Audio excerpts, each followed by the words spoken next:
Hello friends, welcome back to Shreshtha garden. నేను సంపూర్ణ. ఈరోజు నేను మీకు గులాబీ పూలు బాగా పూయాలంటే మంచి ఫర్టిలైజర్ చూపించబోతున్నానండి. వీడియో స్కిప్ చేయకుండా చివరి వరకు చూస్తే ఎటువంటి ఇన్ఫర్మేషన్ కూడా మిస్ అవ్వకుండా ఉంటారు. ఎవరైనా ఛానల్ని కొత్తగా చూస్తుంటే ప్లీజ్ సబ్స్క్రైబ్ చేసుకోండి. చూస్తున్నారా, గులాబీలు గుత్తులు గుత్తులుగా ఒకే చోట ఎన్ని పువ్వులు పూసినాయో మంచి ఒక బొకేలాగా అనిపిస్తుంది కదా. ఇట్లా చక్కగా మన గార్డెన్లో మంచిగా ఇట్లా ఫ్లవర్స్ పూయాలంటే మాత్రం మనము ఇచ్చేటటువంటి ఫర్టిలైజర్స్ మీద ఇంకా కొన్ని కేరింగ్ టిప్స్ మీద ఆధారపడి ఉంటుందండి. ఫర్టిలైజర్ ఒక్కటే ఇస్తే సరిపోదు మొక్కకి. గులాబీ పువ్వులు బాగా పూయాలంటే మొక్కనైతే సన్లైట్కి తప్పకుండా పెట్టాలండి.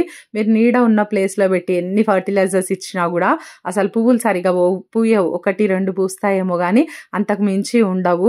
మనకి ఇట్లా మంచిగా పువ్వులు రావాలంటే మాత్రం గులాబీ మొక్కని ఎండ తగిలే ప్లేస్కి షిఫ్ట్ చేయండి. చక్కగా పువ్వులు వస్తాయి. చూడండి ఎన్నెన్ని పువ్వులు పూసినాయో, నాకైతే చాలా హ్యాపీగా అనిపిస్తుంది. చూడండి చుట్టూరా ఎన్ని మొగ్గలు ఉన్నాయో గమనించండి. ఇదైతే నాటు గులాబీ చుట్టూ ఉన్నాయి కదా. మరి ఇవన్నీ కూడా ఒక్కసారి చూడండి, ఓపెన్ అయితే ఎంత బాగుంటుంది కదా. ఇంకా మరి ఇట్లా మనం ఇంత మంచిగా ఫ్లవర్స్ తీసుకోవాలంటే మరి చక్కగా వాటరింగ్ కూడా టైంకి చేయాలి మొక్కకి. మరి మనం డ్రై అయిపోనియొద్దు సాయిల్, అట్లానే ఓవర్ వాటరింగ్ కూడా చేయొద్దు.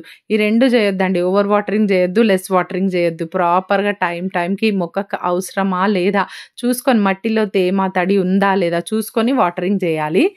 ప్రూనింగ్ కూడా చాలా ఇంపార్టెంట్ అండి. ఇప్పుడు చూడండి, ఈ ఫ్లవర్ అయితే చాలా ఫ్రెష్గా ఉంది కదా. ఇప్పుడు అయితే ఇంకా ఒక 5 days 6 days తర్వాత కొంచెం వాడుముఖం పడుతుంది ఆ ఫ్లవర్. తర్వాత పోనీలే అదే వాడిపోయి రాలిపోతుందిలే అని మనం వదిలేయకుండా ఆ ఫ్లవర్ కింద నుండి ఒక 2-3 ఆకుల కింద నుండి మనము కట్ చేసినట్టయితే అది లైట్ ప్రూనింగ్ అవుతుంది. అట్లా లైట్ ప్రూనింగ్ అనేది ఎప్పుడు మనం గులాబీ మొక్కల మీద చేస్తూనే ఉండాలి. కొన్ని బ్రాంచెస్ ఉంటాయి, ఎట్లా అంటే ఎలాంటి మొగ్గలు పువ్వులు రాకుండా అట్లానే ఉండిపోతుంది. ఆ బ్రాంచ్ని కూడా మీరు ఒక 2-3 ఇంచుల కిందికి మీరు కట్ చేసేసారు అనుకోండి, మరి చక్కగా అక్కడ నుండి కొత్త కొమ్మలు వచ్చి మళ్ళీ మొగ్గలు పువ్వులు రావడం అయితే స్టార్ట్ అయిపోతాయి. లైట్ ప్రూనింగ్ అనేది ఎప్పుడు మనము ఇయర్ అంతా కూడా మొక్కకు చేస్తూనే ఉండాలి. ఇలా చేయడం వల్లనే గులాబీ పువ్వులు అయితే ఎక్కువ పూస్తాయి. మరి పువ్వులు ఎక్కువ కావాలని ఆశిస్తున్న వాళ్ళైతే మరి ఈ పని తప్పకుండా చేయండి, ప్రూనింగ్. పువ్వులు ఎక్కువ పూయకపోవడానికి కారణం ఏంటి గులాబీ మొక్కలల్లో అంటే పెస్ట్ కూడా ఒక కారణము. మరి ఎప్పుడైతే పెస్ట్ అటాక్ అవుతుందో మరి ఆకుముడత తెగులు, మరి అపిడ్స్, మైట్స్ ఇలాంటివి కనిపిస్తూ ఉంటాయి గులాబీ మొక్కల మీద. మరి మనం ఎప్పుడు కూడా పెస్ట్ వచ్చిన తర్వాత మనము స్ప్రేస్ చేయకుండా ముందే, అంటే పెస్ట్ రాకముందే మనమైతే ఆర్గానిక్గా స్ప్రేస్ ఏదో ఒకటి ప్రతి వారానికి ఒక రోజు పెట్టేసుకోవాలండి తప్పకుండా. గార్డెన్ ఉన్న వాళ్ళు మరి అన్ని మొక్కలకి కూడా ఈ విధంగా అంత స్ప్రే చేసుకుంటూ వెళ్ళిపోవాలి. పెస్ట్ ఉన్నది లేదు ఏమి చూడొద్దు. వారానికి ఒక రోజు చేసేసినాం అనుకోండి, ఇంకా పెస్ట్ అనేది రాకుండా ఉంటుంది. ఒకవేళ ఉన్నా కూడా అది పోతుంది. ఆర్గానిక్ పెస్టిసైడ్ గులాబీ మొక్కలకు ఏంటి అని అంటే మరి ఎక్కువగా నేనైతే వంట సోడా స్ప్రే చేస్తూ ఉంటానండి. 1 లీటర్ వాటర్లో 1 స్పూన్ అంత వంట సోడా వేసేసి చక్కగా ఉదయం కానీ లేకుంటే కంప్లీట్గా ఈవినింగ్ కానీ ఎండలేని టైంలో చక్కగా మొక్క అంతా కూడా స్ప్రే చేయడం వల్ల మంచి రిజల్ట్ అయితే కనిపిస్తూ ఉంటుంది. మీరు కూడా ట్రై చేయండి. ఈ టిప్స్ అన్ని పాటిస్తూ వీటితో పాటు మంచి ఫర్టిలైజర్ గులాబీ మొక్కకి ఇచ్చినామంటే మంచి రిజల్ట్స్ ఉంటుంది, ఎక్కువ పూలు పూస్తాయండి. మరి ఈరోజు ఫర్టిలైజర్ ఏంటో నేను ఇప్పుడు మీకు చూపించేస్తాను.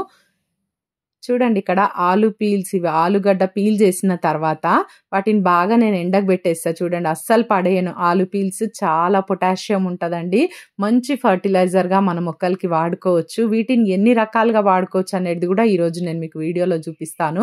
చూడండి, ఈ పీల్స్ని అయితే నేను చక్కగా పౌడర్ చేసేస్తాను. ఇంట్లో మీకు బనానా పీల్స్ లేనప్పుడు బనానా పీల్స్ల కంటే కూడా ఆలు పీల్స్లో ఎక్కువ పొటాషియం ఉంటుంది.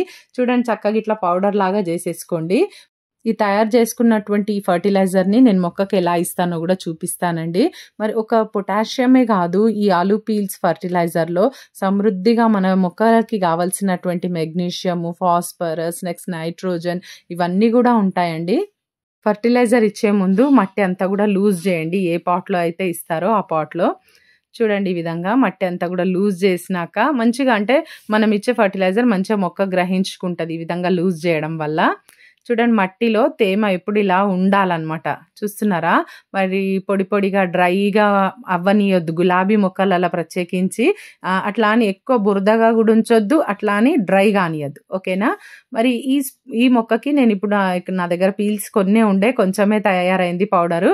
ఒక 2 మొక్కలకైతే ఇప్పుడు తయారైన పౌడర్ అయితే ఇవ్వచ్చు. చూడండి, ఇట్లా మనకెంత పౌడర్ ఉందో అంతలా 2 టైమ్స్ ఇయ్యొచ్చు. అంటే ఒక పెద్ద స్పూన్‌తో తీసుకుంటే ఒకటే స్పూన్ వస్తదండి. నేను కొంచెం కొంచెంగా వేస్తున్నాను కాబట్టి చూడండి గులాబీ మొక్కకేసిన ఇంకొక మొక్కకు గూడా ఏసి చూపిస్తా. ఒక గులాబీ మొక్కలకే వేయాలని ఏమీ లేదు. ఈ ఆలు పీల్స్ ఫర్టిలైజర్‌ని అన్ని రకాల పూల మొక్కలకి వేయొచ్చు. ఈ ఫర్టిలైజర్ ఇచ్చిన తర్వాత తప్పకుండా మొక్కకి వాటరింగ్ చేయాలి. నెక్స్ట్ వచ్చి ప్రతి 15 రోజులకు ఒకసారి ఈ పౌడర్ ఫామ్‌లో మనం ఫర్టిలైజర్ అయితే మన మొక్కలకి ఇవ్వచ్చు. మీరు ఒకవేళ వర్మి కంపోస్ట్ ఇవన్నీ ఇస్తున్నారనుకోండి వాటిలో గూడా కలిపి గూడా మరి ఈ ఫర్టిలైజర్‌ని ఇవ్వచ్చు. ఇప్పుడు ఇంకొక మెథడ్ నేను చూపిస్తాను. ఇక్కడ చూడండి ఇట్లా కొంచెం మొలక వచ్చిన ఏవైనా ఉంటే మనం పడేస్తాం కదా! వాడటానికి అంత ఇష్టపడము. కొంచెం మెత్తగా గూడా అయింది. దీన్ని నేను ఇట్లా మెత్తగా మొత్తం తురిమేసినాను చూడండి మొత్తం గూడా. ఇలాగా మనము మొత్తం పీల్ గూడా తీయకుండా మొత్తం తురిమిన తర్వాత స్టవ్ పైన ఒక గిన్నె పెట్టుకొని దాంట్లో నీళ్లు పోసేసి 1 లీటర్ అన్ని ఈ తురిమిన మొత్తం కూడా దాంట్లో వేసేస్తున్నాను. ఇట్లా వేసి ఒక 5 నిమిషాల పాటు మరిగించుకోండి సరిపోతది. పూర్తిగా చల్లారాలి. చల్లారిన తర్వాతనే మనకు ఫర్టిలైజర్ అనేది కంప్లీట్‌గా తయారైపోతది. ఇది ఇన్‌స్టంట్ అన్నమాట. ఒక గంట సేపట్లో మనకు చల్లారిపోతది గదండీ. తర్వాత ఇక్కడ చూడండి నేను ఒక బకెట్‌లో ఒక హాఫ్ లీటర్ అని వాటర్ తీసుకున్నా. ఇది లీటర్ బకెట్. దానిలోకి ఇక్కడ ఒక హాఫ్ లీటర్ ఫర్టిలైజర్ యాడ్ చేస్తున్నా. ఓకేనా? 1:1 రేషియో అన్నమాట. Half litre water, half litre fertiliser కలిపిన తర్వాత మళ్ళీ మిగిలిన దాంట్లో ఇంకా కొన్ని నీళ్లు పోసేసి మీరు రేపటికి పెట్టుకోవచ్చు. అట్లా మీరు ఒక 2, 3 సార్లు కూడా మొక్కలకి వాడుకోవచ్చు.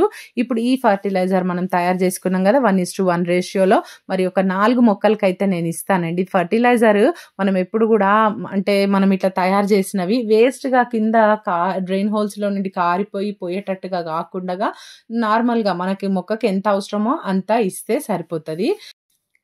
ఇక్కడ నేను కొంచెం కొంచెంగా ఒక 4 మొక్కలకైతే ఈ ఫర్టిలైజర్ ఇచ్చినాను. ఇప్పుడు ఇంకొక పద్ధతిలో కూడా నేను మీకు చూపించబోతున్నాను. ఇందాక చూపించిందైతే ఇన్‌స్టంట్ పద్ధతిలో మనకు అయిపోతది. ఇప్పుడు కొంచెం టైం ఉంటే గనుక మీరు ఇట్లా ఆలు వాడుకున్న తర్వాత పీల్స్ ఉంటాయి కదా వాటిని ఇట్లా ఒక డబ్బాలో వేసేసి నీళ్ళు పోసి పక్కన పెట్టేసేయండి. మూత పెట్టి పెట్టేసేయండి. ఇంకా చక్కగా ఇదైతే నేను వారం రోజులు అయిపోయిందండి పెట్టి. మరి మంచి ఫర్టిలైజర్ అయితే తయారైపోయింది మన మొక్కలకి. ఇట్లా రిచ్ పొటాషియం నేను చెప్పిన కదా ఇందాక మీకు మంచి ఫాస్ఫరస్, మెగ్నీషియం అండ్ నైట్రోజన్ కూడా సమృద్ధిగా ఉంటది. ఈ ఫర్టిలైజర్‌లో పువ్వులు పూసే మొక్కలకైతే చక్కగా పూలు పూస్తాయి. మరి ఈ ఫర్టిలైజర్‌ని కాయగూరల వాటికి కూడా ఇవ్వచ్చు. పండ్ల మొక్కలకి కూడా ఇవ్వచ్చు. ఎటువంటి అభ్యంతరం ఏం లేకుండా.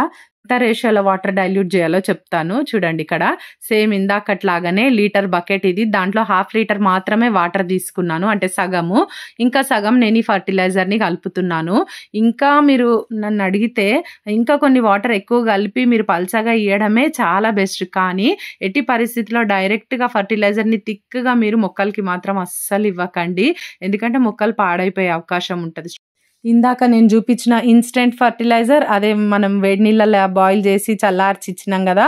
ఆ ఫర్టిలైజర్, ఈ ఫర్టిలైజర్ ఇప్పుడు నేను చూపించే ఫర్టిలైజర్‌ని ఈ 2 రకాలు మనం ప్రతి వారం కూడా మన మొక్కలకి ఇవ్వొచ్చండి. ఏం ప్రాబ్లమ్ ఉండదు. ఇదండి ఈరోజు వీడియో. మీకు ఇన్ఫర్మేటివ్ ఉందనుకుంటున్నాను. నచ్చితే ఒక లైక్ చేయండి. ఛానల్‌ని సబ్స్క్రైబ్ చేసుకోండి. పక్కనే ఉన్న బెల్ ఐకాన్ క్లిక్ చేయండి. నేను వీడియో పెట్టగానే మీకు నోటిఫికేషన్ వచ్చేస్తది. ఈ వీడియో ఎట్లుందో తప్పకుండా కామెంట్ చేయండి. Thank you.